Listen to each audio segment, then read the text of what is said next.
વર્ષોથી અમે સલાહ આપી જ છીએ। પ્રેમ કરવો એ કોઈ પાપ નથી, પણ પ્રેમ કોની સાથે થાય છે, માવતરની આપણને પરમિશન મળે છે કે નહીં, આ બહુ મહત્વની વાત છે। ફરતા જેમ સમય ફરતો જાય છે એમ આ બધા પ્રશ્નો આવવાના। સોશિયલ મીડિયાનો જમાનો છે, દીકરીઓ કાચી ઉંમરની હોય, ગમે રીતે એટ્રેક્ટ થતી હોય અને આમાં ક્યારેક ક્યારેક ઘણી જગ્યાએ ફસાતી હોય, તો દીકરીઓને પણ મારી આ તકે આજના દિવસે ખાસ વિનંતી છે અને લાગણી છે કે આમાં બહુ ચકાસી અને ક્યાંય એટ્રેક્ટ થવાની જરૂર નથી।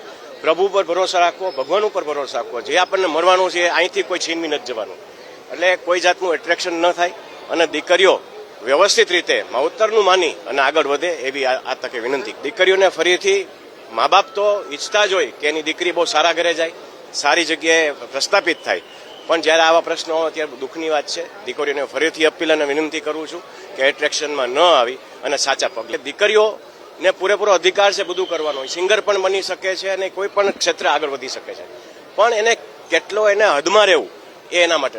વર્ષની અંદર સૌથી મોટા ગાયિકા કોઈ હોય તો એ લતા મંગેશકર હતા, એ પણ એક દીકરી જ હતા એક જમાનામાં। લતા મંગેશકરને પ્રેરણા રાખી અને દીકરીઓને આગળ વધવું જોઈએ।